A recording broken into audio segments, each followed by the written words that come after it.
All right, it looks like our recording has started, so let's get going. Welcome to Beth Goldstein, who is the supervising attorney for the Office of Elder Fraud and Assistance. I really appreciate Beth jumping in at the last minute. We had a cancellation, and she was gracious enough to jump in and take over. So, Beth, thank you so much. And I'm going to turn it over to you. Great, thank you. Good afternoon. My name is Beth Goldstein. I am the Deputy Director and Supervising Attorney at the Office of Public Advocacy, Office of Elder Fraud and Assistance. And the office has a main mission, which is to investigate claims regarding the financial exploitation of Alaskans 60 and older. We only seek civil remedies on behalf of elders, and they have to be unable to bring a complaint on their own without assistance. And so when we look at a case, there are several ways that we screen it in. First, we need to make sure that the individual is 60 or older. We are not allowed to handle a case even if the person is 59 and a half. And while we work together with law enforcement, both federal and state, we do not have the authority to bring criminal charges on our own. We can refer cases. We do refer cases. We do currently have search warrant authority as well as full administrative subpoena power. So we do our investigations that way. We typically only use our search warrant power if we are working in conjunction with federal or state law enforcement. And the goal that that the agency is meant to meet is to ensure that every victim of financial exploitation, just like the Long-Term Care Ombudsman's Office, who wants assistance, receives it from existing sources, and where other assistance is unavailable, to provide civil representation. So we get a lot of complaints or referrals related to elders who have full capacity and are just not spending their money wisely, or want to help their adult children who just haven't gotten jobs themselves, and they do not want us to intervene. And as long as an individual has the capacity to tell us, leave me alone, we do not have any authority to help those individuals. But of course, we get plenty of complaints from individuals not from or about individuals who do not have the capacity, who are on the verge of not having capacity, who are not sure, definitely need a conservator because they don't have the ability to manage their funds and they're being defrauded. And those cases we absolutely do pursue. And then other assistance being unavailable, meaning while APS may have investigated the situation, they may have even filed a guardianship or a conservatorship, there's no other agency in the state that has the resources to get the money back for an individual. And that's the main thing that we try to do, along with any type of a protective order or conservatorship or guardianship ourselves. We were specifically put in place by the legislature to try to recoup the funds through civil measures for any of the elders who have been defrauded. So financial exploitation is sort of a booming business in the United States. We know that 75% of the nation's consumer wealth is held by people age 50 or older. We also know that 1 in 5 Americans over the age of 65 has been victimized by a financial swindle. Senior citizens currently, as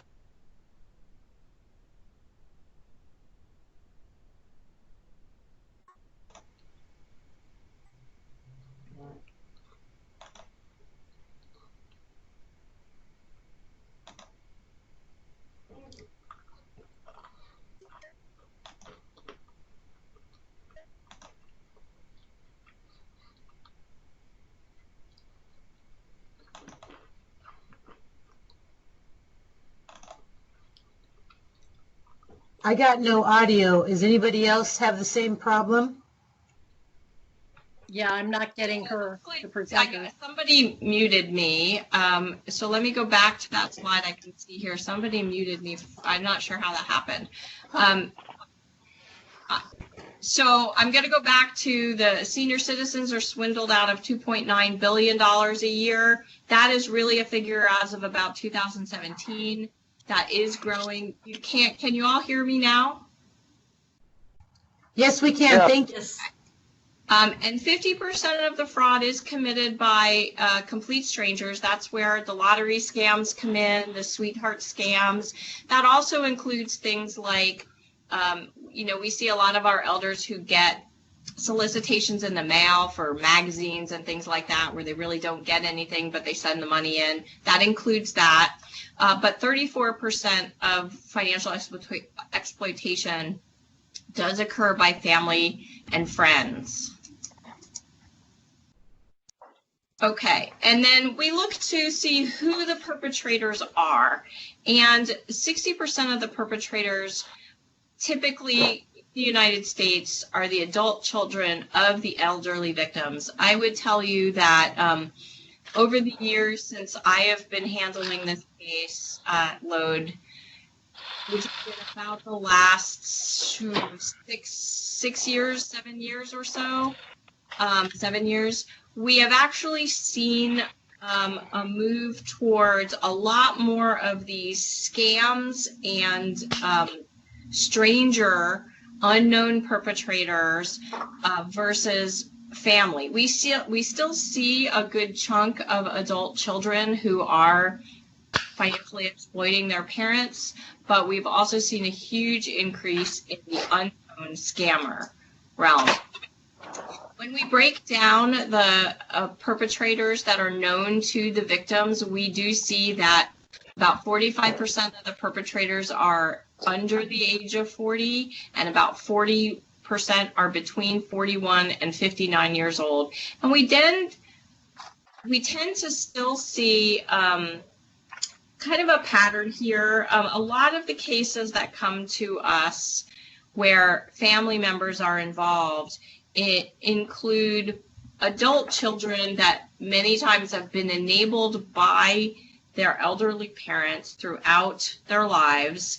And it's come to the point where the elders really need every penny they have for their care, to afford their medication, to afford their groceries, but they're still giving money to their adult children who are capable of taking care of themselves. And that is financial exploitation. So some of the signs of financial exploitation that we look at when we get a case that comes in, and these are, again, they're kind of red flags, they're signs, they're not an absolute determination that financial exploitation is occurring, but we definitely like to make sure that we spread forth and let you guys know what you should be looking for when you come in contact with your friends who may be elderly, other family members who are elderly, or if you're in an agency like LTCO or any other of like APS or any of the volunteer organizations that come into contact regularly with elders. So this is not just what we look for, but this is what we like to educate the public on so that they should be looking for it as well. So when we see that an elder's lifestyle is not consistent with their income or their assets, what that means from our perspective is not that they're living above their means, but more importantly, that they are living under their means. So they are counting pennies for their fuel oil when they haven't had a problem affording that before. They're cutting their medications in half and rationing it because they're having a hard time affording that, and that was not a problem before. They're really cautious about what they're buying at the grocery store and putting things away, and they had not been worried about those things previously. Unexplained or sudden inability to pay bills. So again, when we see elders who are getting their phone turned off or getting their cable turned off, and those haven't been a problem before, that's something that we tend to look at. It may be a sign of financial exploitation. It may also be a sign that they're having trouble managing their finances, which means they may need a conservator or a rep payee of some sort, but that also means that they're extremely vulnerable to being taken advantage of. An unprecedented or unusual transfer of assets from the elder to another person. Unfortunately, we see this a lot, especially with quitclaim deeds. People get really bad advice about being eligible for Medicaid. They get bad advice about, oh, sure, go ahead and deed your property to me and I'll let you live here for the rest of your life, but there is no actual contract that says that. So those are all signs of financial exploitation. Abrupt changes in a will or other financial documents. While the Office of Elder Fraud is not focused on, nor do we really care about what someone has done with their will from the perspective of it is not our job or our mission to protect the heirs of an individual unless it's perhaps their spouse who is also an elder. That the abrupt change of a will or especially a power of attorney can be a sign of other financial exploitation, such as a personal caregiver who has really isolated the elder and says, you need to leave me this house in your will or I'm not going to come and take care of you anymore. They are also likely exploiting them in other ways. The unexplained disappearance of funds or possessions.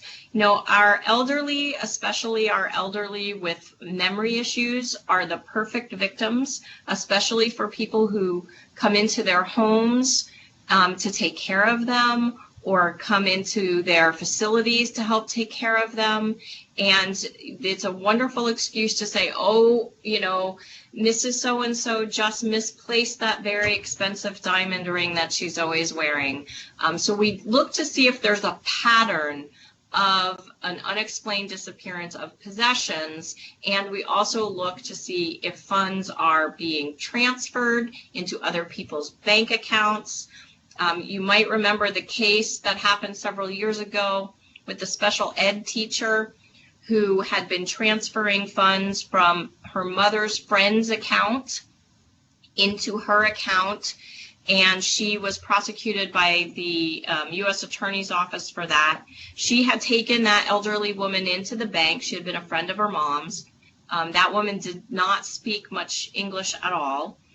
She had acted on her behalf with her there, so she had the woman with her the whole time, and she set up an online banking with the woman there. She had the bank password and everything set up, and but this woman didn't even have a computer in her home.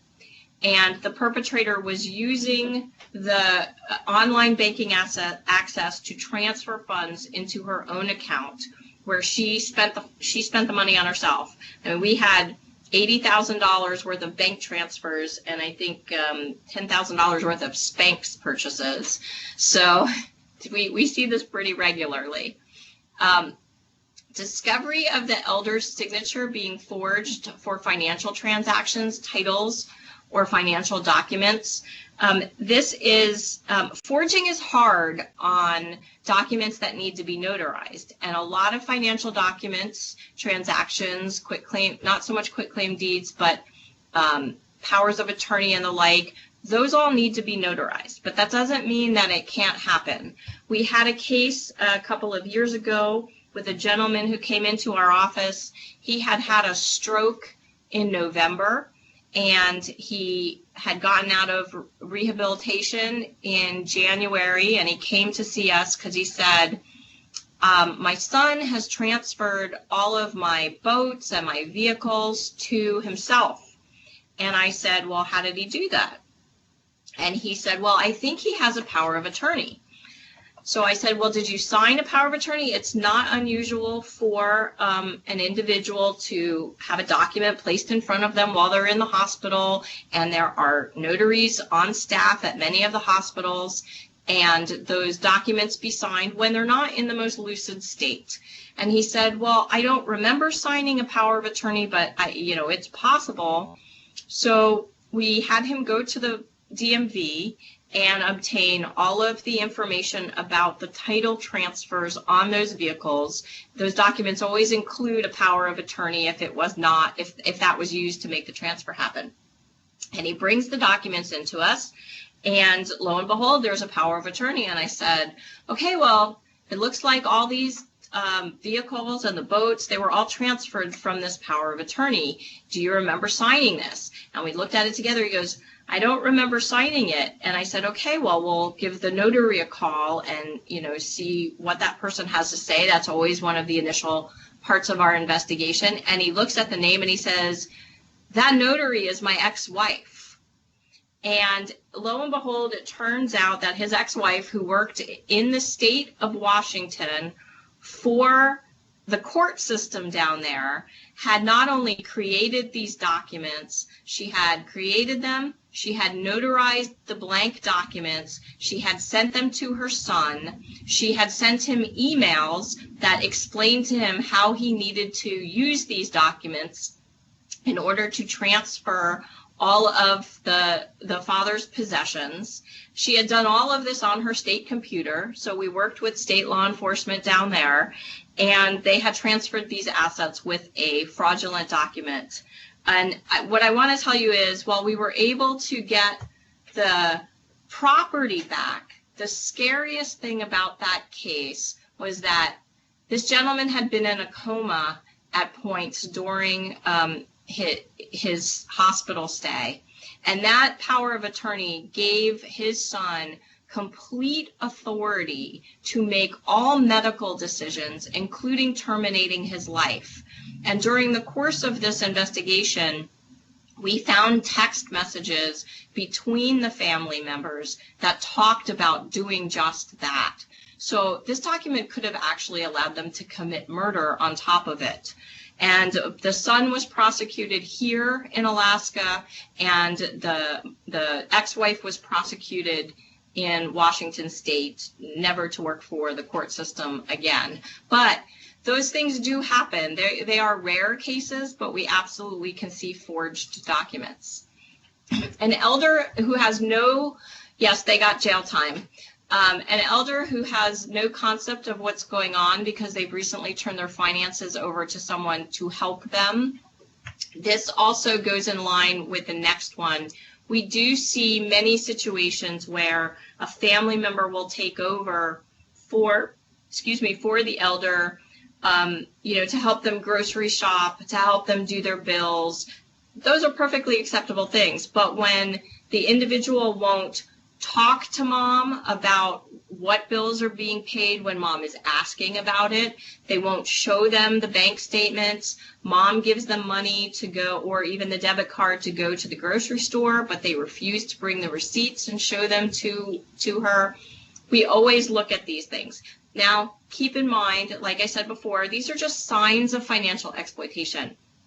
Signs of financial exploitation can also have legitimate reasons for occurring, such as in these situations, we are dealing with elderly people who may have memory issues, and the daughter very well may be bringing the receipt to her every single time, but she just doesn't remember it. So we do a lot of interviews, and we look and make sure that when we talk to the elder, we talk to people around them as well. So the unknown perpetrators usually are part of these scams that we see, and we have quite a few that have shown up, many of them in Alaska, some of them not in Alaska. We have the charity call scam that was popular several years ago, where we saw this with the people claiming to be a charity related to the state troopers and trying to get people to give money to that. We see the counterfeit cashier's check. This is still a pretty prominent scam, and we had a law firm in town who was actually defrauded out of $450,000 with this counterfeit cashier's check scam. That one was pretty elaborate, but interesting nonetheless. The law firm had been contacted by mail by an individual who represented that they were buying a piece of property in Alaska, and they sent this cashier's check with that letter asking the law firm to please deposit the check into their trust account so that the money could be then used to purchase this piece of property. They even provided a purchase and sale agreement for the piece of property. The law firm went ahead and deposited the check. Anybody who knows about our banking system, there's usually a 7 to 10 day lag time for a check to clear the clearinghouse, and that the scammers use that to their advantage, because 24 hours later they sent a certified letter to the law firm saying that the sale had fallen through and they wanted their check returned as soon as possible so they could purchase another piece of property. And instead of waiting, the law firm returned the check, and then, several days later, they learned that the original counterfeit check, the original cashier's check, was in fact counterfeit, and the law firm was out $450,000. So if you can see that a bunch of lawyers can be taken advantage of through something that looks extremely real, you can imagine that our elders who get checks like this are easily taken in. What we do is we counsel. When I give these talks to the elders around the state, I always counsel them, if they are not expecting a check like this from an insurance company, these sometimes come from insurance companies or the like, what they should go ahead and do is open up a separate account, go ahead and deposit the check into that account, but do not withdraw any funds until the check has fully cleared. This way they won't be out any funds. They're not going to be the subject of a return check fee or withdrawing the funds because from their main bank account, any of those types of issues. Foreign lotteries, I'm sure we've all seen these. We get them regularly. But what we see is that the elders, I know you're probably all sitting there going, I can't understand how anybody could fall for this Prince of Nairobi scandal, but they do all the time. We get calls from elders all the time who have been contacted that they have won a lottery, a foreign lottery, anything, and all they have to do is send the funds to cover the taxes or send the funds to ship up the Mercedes. And what we are seeing, and I've done some research on this because I really needed to understand, why are our elderly folks falling for this? And what I've learned is that the scientists believe that the way our brain works is we believe everything that comes at us. Everything that comes out, all this stimulus that comes at us all day long, we believe. But we have this thing called the doubt filter in our brain, and the doubt filter kicks in, and that is basically how we strain through what we believe is true and what we believe is fake. But as we get older, that doubt filter starts to become more and more porous. It is the last thing to develop, which is why kids are so gullible, but it's also the first thing to go, which is why our elders become so gullible. And we see it time and time again where folks are caught up in these scams. The police can even be talking to the scammer on the phone. We will bring all the internet information that word for word shows them that they're being scammed. They believe us right until the scammer calls them right back and has the last word with them, and they're right back to believing. And that's all part of this doubt filter. Romance scams, we see a ton of romance scams, especially through Facebook. These happen when you have not locked down your Facebook page and anybody can find you. They go trolling for individuals. I'm sure you've probably now all seen that, a lot of those quizzes or reposts that you do where you put your mother's maiden name, put your favorite pet, put where you grew up. those are also, they don't just provide information for people to hack your accounts, they also give scammers information to create a rapport with you.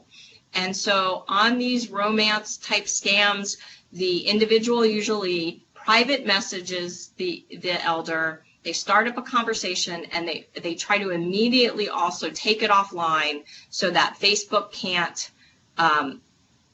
shut it down, Facebook can't moderate it, nothing like that. And they'll move to a texting app, a WhatsApp, or the like. We had one that came in a couple of years ago. We were fortunate enough to see, from our standpoint, basically the inception of the scam from the time it moved off of Facebook until it was discovered by the adult children of this individual. There were about 2 inches, a 2-inch stack of emails, and we could see that it started as a romance scam. He was on a ship in the middle of the ocean, as he always is, and he doesn't have any money, but he has a son, and he needs to get money to his son, and could she please help him, and he'll pay her back. And, you know, then she connected with the son. Now, all of this is being done through texting and email, so, because we all know it's the same person acting all of these roles. And then he was in love with her, and he wanted to retire to Alaska, and so he wanted to open a joint account and transfer his $65 million in retirement here, so she should go start shopping for a house and open up this bank account. And then it morphed into the bank fraud scheme, where the money was going to be transferred, but this document needed to be created first, and that would be $10,000, so please contact his lawyer. And then the high court in Panama, or whatever it was holding up the money. So you know those scams, and at every turn there was another fee that she needed to pay. The thing with these romance scams is, no matter how they morph, the individual has created this bond, and that bond is in their head because they've never met the individual, but the feelings, they're giving all of the emails, all of the texts, they give it meaning and feeling, and it creates all those feelings inside of them, the endorphins and everything, and that is a very difficult bond to break. What we find is that more often than not, folks who are caught up in romance scams have a very, very difficult time believing that they were scammed by this individual. They are more likely to believe that that individual was being truthful with them and that someone else was scamming the both of them, than to believe that that individual, who they have never met in person, who they have many times never even talked to on the phone, they've only emailed with them, is scamming them out of their life savings. That woman who was involved in that romance scam, and it happens equally to men and women, sent her last $20,000 through Wells Fargo to those scammers before we ever got involved in the case. We were ultimately able to get that money back for her, but we've had cases with hundreds of thousands of dollars going to romance scams. Publishers Clearinghouse scam, we do see this still a lot. The Publishers Clearinghouse is still up and running. I've actually met people in Anchorage who have won it for real, but in this particular case, you know, they were asking this individual to provide money in the terms of gift cards in order to get her winnings, and that's always a sure sign that it's a scam. Loan, so a large return for a small investment. We had a case up in Fairbanks with an individual who had invested $5,000, and it was promised that within 6 months she would get $20,000 back. And the irony in that case is that the individual who was scamming her was caught up in scams himself, and that is how he was trying to send money to the scammers, was by scamming other individuals. And then the credit card scheme, this one happened in the lower 48. We haven't seen it up here, but we're usually several years behind. This one was completely run by an individual in prison who was teaching his people on the outside how to scam typically widows. So they would scour the obituaries, they would look for a widow's name, and then they would call them. And all of our credit cards, as you're probably aware, depending on the type of card they are, they start with particular 4 numbers. So say American Express or Discover starts with 6011, and Bank of America Visa starts with 4293, whatever those 4 numbers are. And it's the last 4 numbers that are card specific.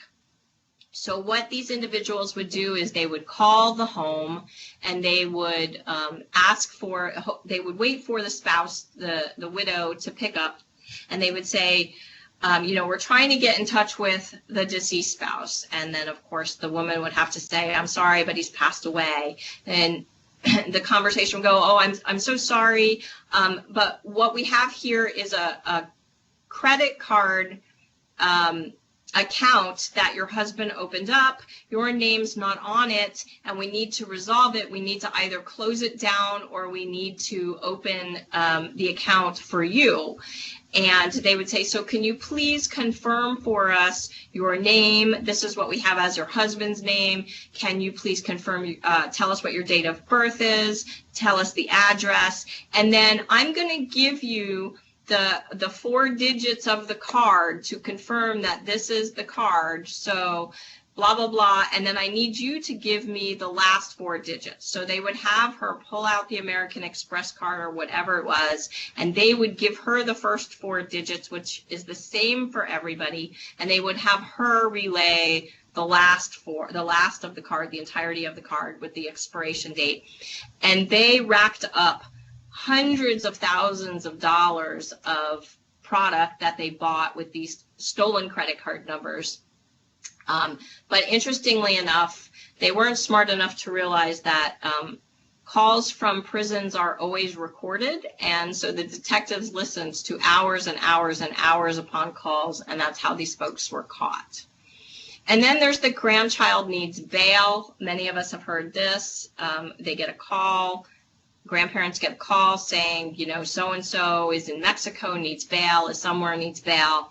Our advice to our elderly folks are always, even though the grandchild or the person calling on behalf of the grandchild says, please don't call my parents, there's no reason why you can't call your grandchild or call the parents and say, is Joey in Mexico? I didn't know he was taking a vacation, because you're going to hear, oh no, he's right here. Do you want to talk to him? So we always tell them to please confirm where your grandchild is to the best of your ability. Do not send money like this.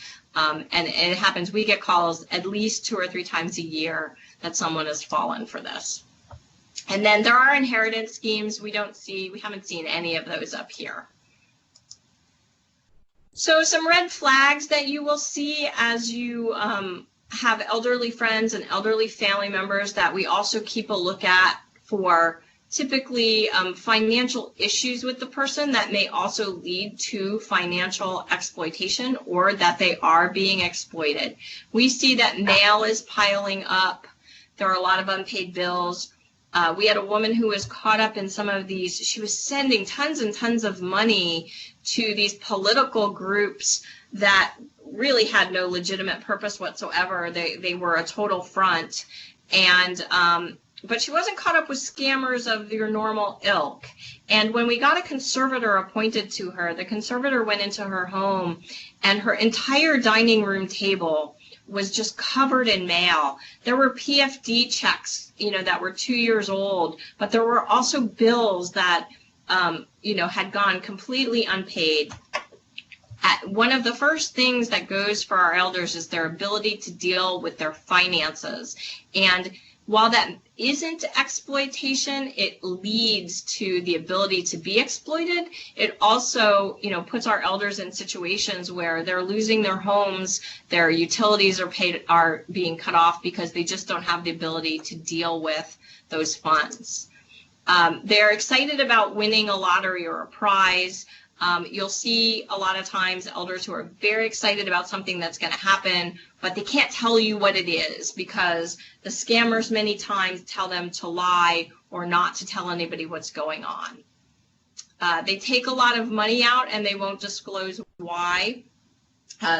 For instance, we had a case with the woman who was originally caught up in the Publishers Clearinghouse scam. She was cashing in a lot of stock in her brokerage account, and she had had a very close relationship with her broker up until that point. And the broker kept trying to kind of engage her in conversation. Oh, I see you're cashing in $20,000. Are you, doing that remodel of the bathroom you'd always been talking about? And the elder just would not engage with her and tell her why she was taking the money out. And it was because she was sending it to these lottery folks to win the Publishers Clearinghouse. We see situations where the individual has a new companion or a new power of attorney, and it's someone that has never been in their life before or had left their life and had come back. We always keep an eye. If we get reports of that, we want to keep an eye on whether or not something's going on with the finances. The elder is fearful, distressed, or depressed, and this is typically out of character for them. When people get stressed about their finances, they also tend to become very depressed, and that's something we always want to look into. Missing checks from the checking account. We see this a lot of times with personal care tenants who come into the home. And, what you need to be aware of here is while the bank might ultimately cover this, it can cause a lot of problems. But also these individuals, they don't just take the top check. They usually are taking checks from somewhere in the middle of the book that it would take a while for someone to notice that they're gone. And then unusual checks written from the account, which is just straight fraud. Okay, so more red flags. We see someone who knew was accompanying an elder into the bank, and then this also goes in tow with the next one. So, Mr. Johnson comes into the bank, especially here in Alaska.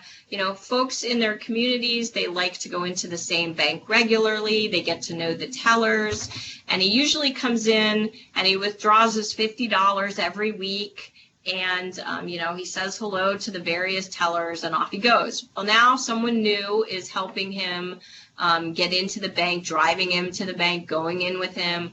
And now he's, taking $500 out a week, or they're urging him to take more money out, or he's turning the money over to them as they're leaving the bank. Those are the things we want to look for. The elder complains they can't get a hold of the person handling their investments or money. So, they have a new financial advisor and they can't ever get a hold of them. When an elder has been a victim of financial exploitation in the past, they are, 3 to 5 times more likely to become a victim of financial exploitation down the line, which is why we really try to put conservatorships in place for these individuals. And our statute allows us to do that so that we can protect them going forward as well, even if we have shut down the current fraud. And then charges that are inconsistent with the elder's lifestyle, jewelry purchases. We had one here recently. The elder was 89 and her daughter just purchased a timeshare in her name that she is never going to be able to use. Or cars. We see this a lot with cars. The elder doesn't drive, and the individual who may be taking them to an appointment or two every couple months uses their money to buy, a Lincoln. In order to do that, the elder can't even get in and out of that car. So an elder fraud investigation has a couple of steps. The first thing we do is intake to make sure that the complaint meets our qualifications of the individual being 60 or older, that it doesn't involve a current case regarding the complaint. We get a lot of cases where there's litigation going on between family members already. And I'm not sure why you're not seeing the current slide. Let me go back and try again. That help? No, it says, sorry, we ran into a problem displaying the presentation. Please try again. Okay, let's see. I'm not quite sure what to do here. How about if I stop it, stop sharing, and then I try sharing again? Feel free to start sharing. It says it's loading. Huh. Okay. It's still swirling. How do I share this again? Oh, you might have to because you originally did it. Present PowerPoint. You may have to advance it. Oh well, no, it says it's already in the meeting. Because I don't have it at all now. Let's see. Okay, I'm uploading it again. Okay, there we go. I see it now.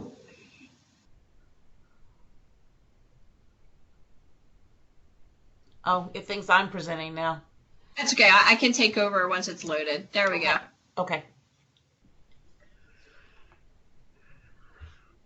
All right, let me move us to the right slide.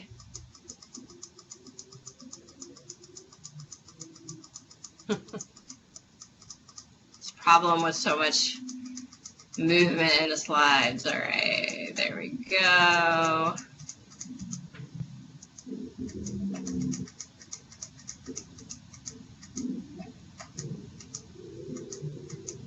Okay. All right, we should. It's still stuck on the same slide on my end. Yeah, on my end, what it did was it gets stuck and then it comes forward. Let me see if, is it better? Yeah, it says elder fraud investigation, step 1. Okay. All right, so we determine if the elder's 60 or above, and whether or not they're involved in a current case. So we can't get involved in a case where there's current litigation pending unless there's an extraordinary reason. We have had cases where that has happened, but there are already quiet title actions or fights going on with property or the like, and we won't get into those unless there's some extraordinary reason for that. Can you see 2 now? Step 2? Yes. Okay. And step 3? Nope, just step 2.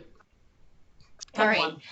So step 2, we determine if the initial information requires additional investigation.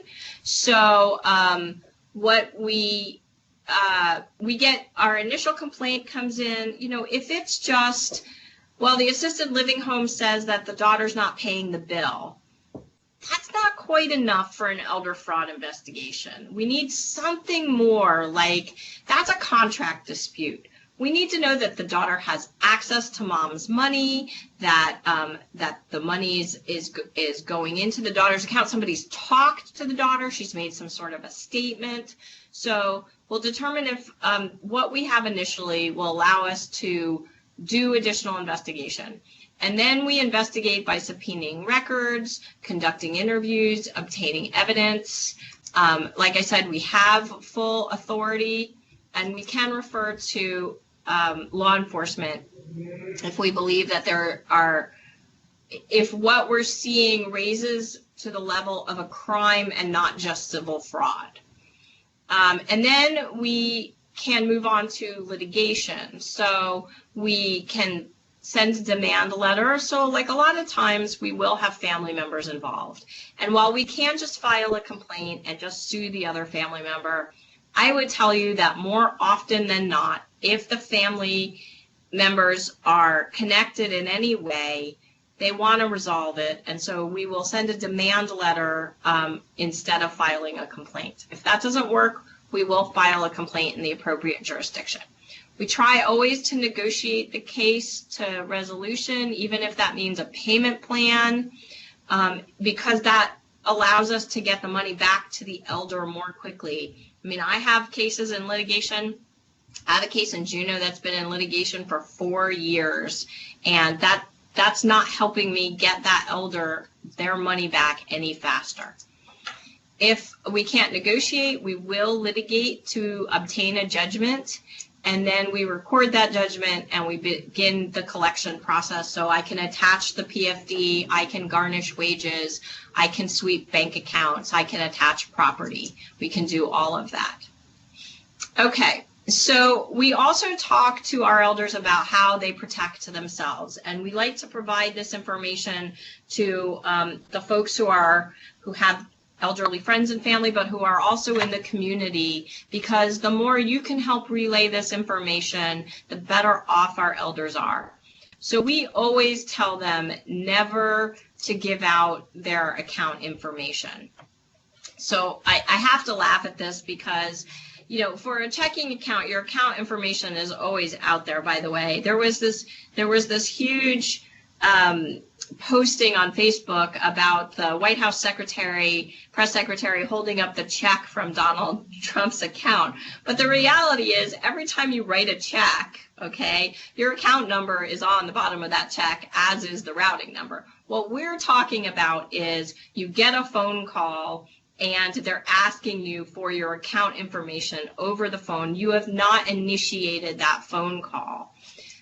Same with your social security number. You don't give that out on the phone if you have not initiated the call to someplace that needs that information to identify you, if that call is coming to you. Always call back, and don't call back with the number they've given you. Look that number up online and call the main area. What we really like to tell, and I stole this from Nyla Morgan over at Medicare, we like to tell our elders to keep a script by the telephone, because it can be very difficult to remember what you're supposed to say to someone when they call you, especially a scammer, and they're trying to get information from you, or they're trying to sell you something allegedly to get information from you. So we tell them just to write this down. I'm sorry, but I do not give personal information out over the phone. And this way, all they have to do is read it. They can keep it in their pocket if they have a cell phone. They can tape it. We have them tape it next to their landlines. This way, they don't have to remember what they have to say. If it sounds too good to be true, it is always too good to be true. If someone calls saying they're from Social Security or Medicare, they will never ask you for your personal information because they already have it. Did the slide go forward, Catherine? Because I saw it kind of messed up again. Actually, mine is still stuck on step 2, elder fraud investigation, but it seems like it's just on my end, so I'm okay if everyone else is. Okay. So we also talk with the elders about how they can protect themselves. Certainly, this is how you can protect yourself as well. So the IRS will never call you and ask for a payment from you. The IRS may contact you. In fact, I can tell you that recently I have the Informed Delivery app on my phone, and I looked and I saw that I had a piece of mail coming to me from the IRS, which completely freaked me out, because on the letter, on the envelope from the IRS, they will even tell you what, you know, it's a letter 4E or whatever it is. And when I looked that up, it said, oh my God, you know, you haven't reported properly, they need more information, blah, blah, blah, blah, blah. Well, lucky for me, it just turned out to be the letter telling me I was getting my stimulus check, even though I had gotten it 2 weeks before. But they will contact you by mail. They may even, I understand, start contacting people by email. But they will never call and ask you for a payment over the phone. And they certainly won't take Amazon gift cards, Green Go cards, or any other type of card. Nor will they take a money order that is not addressed to the Internal Revenue Service for payment. You should never have to pay money in order to receive a prize, be that money, a prize of money, or anything else, including, you know, the Mercedes. Do not sign any legal documents without consulting an attorney. Do not give or lend money, to anyone unless you don't expect to get it back. That is that old adage we heard all of our parents and grandparents say. Don't agree to sell or rent property without a written agreement. So we find that because of our state laws, many elders will meet individuals at their church pre-COVID-19, because that is a great place where individuals go to pray on people. It's a community where they feel safe. They're used to going. And we find individuals who will go there, they will enmesh themselves a little bit in the community, they will give their sob story, they don't have any place to live, they just lost their job, their child's not going to have a roof over their head, and the elder, out of the kindness of their heart, has them come and stay with them. Well, now they can't get them out of their house, right? They're trashing their house. You let someone into your house, they have access to all kinds of your personal information, and they become essentially a tenant that then you have to evict, and you haven't put any type of a rental agreement in place with them because you just let them stay with you out of the kindness of your heart. Well, do not rent or sell property without a written agreement. Don't go into business with someone without a written agreement. We have had cases come into our office where the elder is putting up all of the money and getting absolutely nothing in return, and that was the agreement, but nothing's in writing, and the elder's not getting anything out of that. Had they taken that to an attorney for an agreement, those questions would have been asked. Don't allow strangers to convince you to give them money, property, jewelry, or again, live in your home. Don't send any money through the mail or by wire to anyone in any way, to someone or an organization you don't know. And then just very briefly, what we can do in an emergency situation. The Alaska legislature passed what's called a financial abuse protective order several years ago. And this is like a domestic violence protective order. And we can use it for a myriad of things. We use it in both known and unknown scammer situations. With an unknown scammer, so these lottery situations, if we have reason to believe, and we do investigation before we file these, that the elder is caught up in a scam, the elder will not come to believe that they are caught up in a scam, even many times when we have gone out and spoken to them. We will file an FAP against an unknown scammer and seek to shut the elder's bank account down.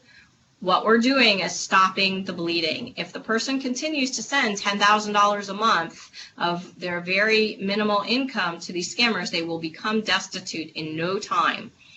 We don't just, however, shut down the elder's accounts. We shut down their accounts, their credit cards, any of those things where they can take money. But we also ask for an emergency conservator to be put in place. We certainly don't want to leave anybody without the ability to, pay for their daily needs. We are just trying to figure out how to stop the bleeding and help an individual who while they have capacity, they do not have the ability to realize they are being defrauded. So we use that in the unknown scammer situation. With known scammers, we can use an FAP to cancel powers of attorney, again, shut an individual's access to a bank account, a perpetrator's access. We've used an FAP to return vehicles, like that power of attorney fraud. We got the boat and the truck transferred back during an FAP and with an FAP order, because we could prove during that hearing what had occurred. So the financial abuse protective orders are extremely powerful, and anybody can file this, and you get a 20-day ex parte order, meaning you put your position before the court and the perpetrator doesn't get to respond. And then to get a longer term order up to 6 months, you have a full hearing. My office does the majority of these in the state, but anybody can file these. And then that's how you can contact us.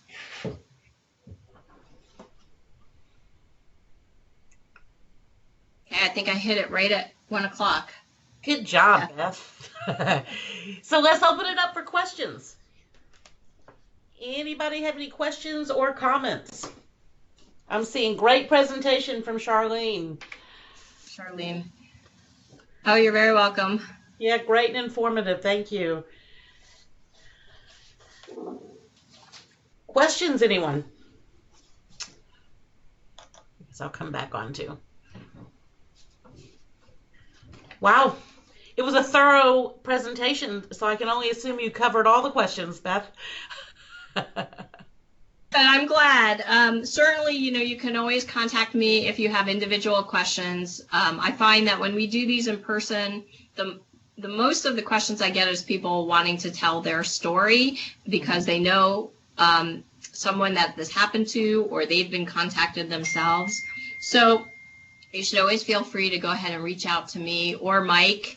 He's always happy. I would just like to stress, we would much rather you report a situation that you think might be elder fraud and we find out it's not, than to not report and someone loses their life savings. We're always happy to look into it.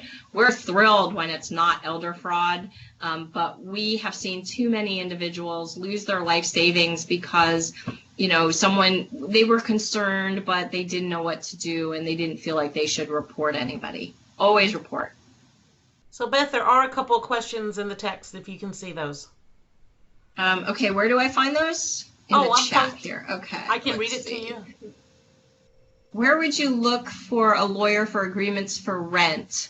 Any real estate lawyer can help you with a rental agreement. And there are rental agreements online that you can go ahead and download and purchase. But a real estate attorney is the best person for that. And that, how do we convince people they are being taken advantage of? Well, the reality is that you can't, especially in these scammer situations. It's very difficult to get someone to move off of their position, even when you provide them with very concrete evidence that they're being scammed. And so that is also why many times, we come in as the outsider so that we can be blamed rather than the family members, and we can get a conservator in place. And, a lot of times these folks fight having a conservator, but I have yet to have a case where we didn't file an FAP, put a conservator in place, and we weren't correct that the person was being scammed. And ultimately, having the conservator in place is the only thing that saved what they had left, or at least we were able to get them on benefits so that because they had already destituted themselves. Okay. Well, thank you. I appreciate it. Again, always feel free to reach out if you have questions. We're here for you guys, and it's been great participating. Thank you, Beth. It was an outstanding presentation, and I learned a few things, which that's great. I love your stories. We will invite you back in the future if you're willing to come back. And if I do a presentation just on financial abuse protective orders, if anyone finds that they're interested in the sort of the in-depth on financial abuse protective orders, we do that as well. I think it's really important for folks to know what those are about and how to use them. There's also a YouTube video where I did a presentation down at Alyeska, if you want to see it given just a little bit differently, that was specifically aimed at real estate individuals. Cool. All righty, and those of you who did not receive the slides, I will get them out to you. All right. Thank you, Beth. All right.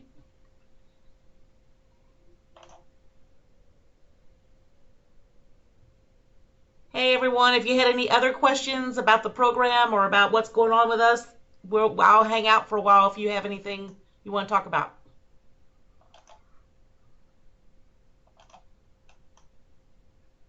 Yeah, it's Lisa Thompson. I did have a question. Somebody was asking about information on end-of-life doulas. I don't remember who that was. We were going to have a guest speaker this month from Sheila Abar, who has resigned as a volunteer because she is going to become an end-of-life doula. But she unfortunately had to cancel, but she'll come on at a future date.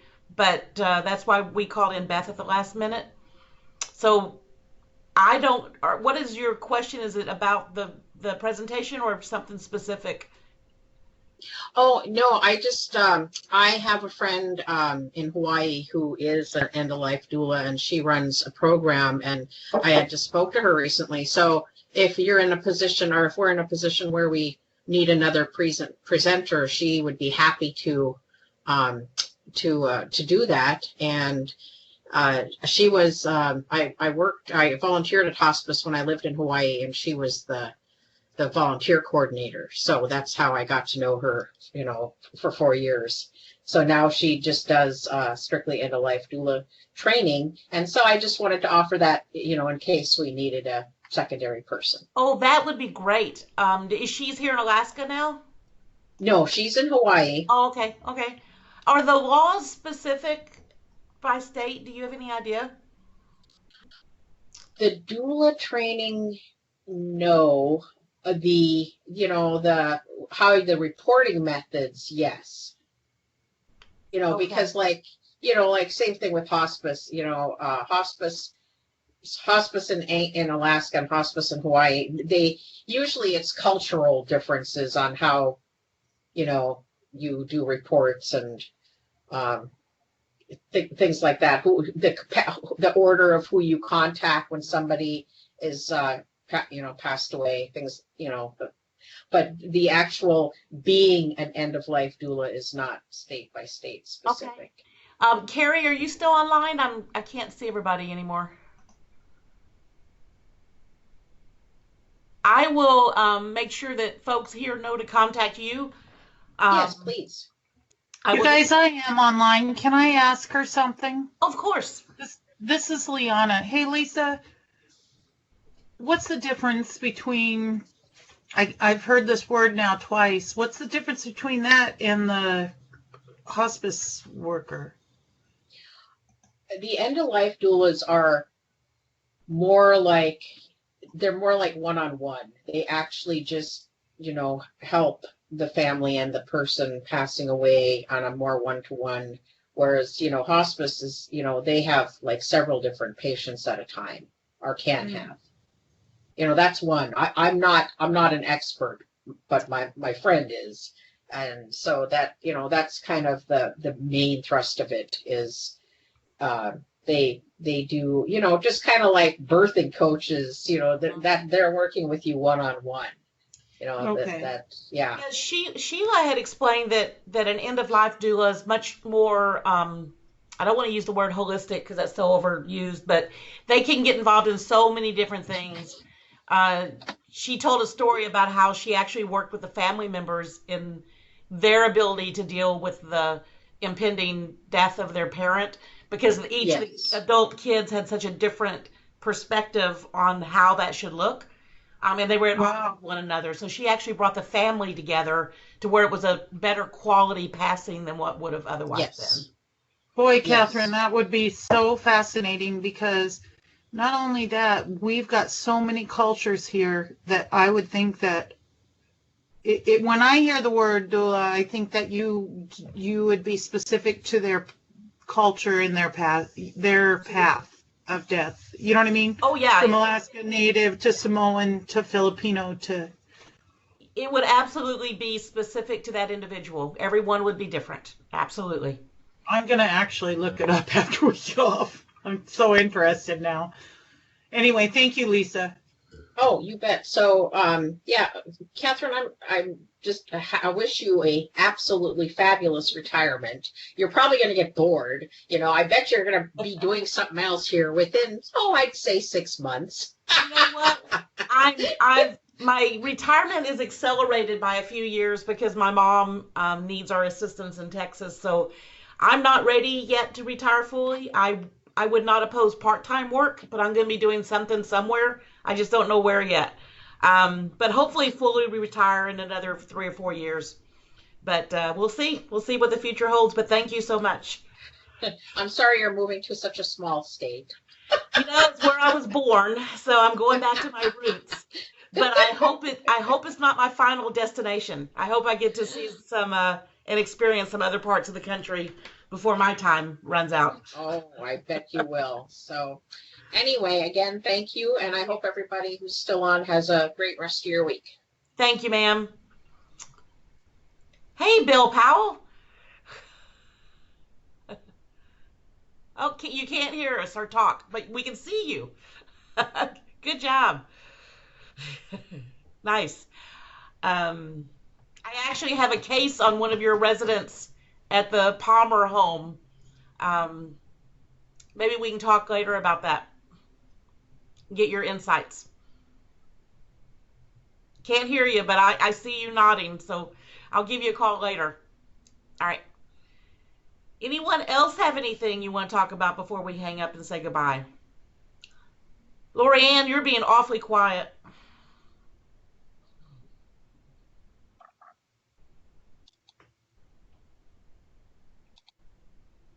I hear people breathing. All right, then. I guess we should say goodbye. And thank you all for attending today, those that are hanging on. If no one has any questions, we will end the meeting. All righty. Have a good day, folks.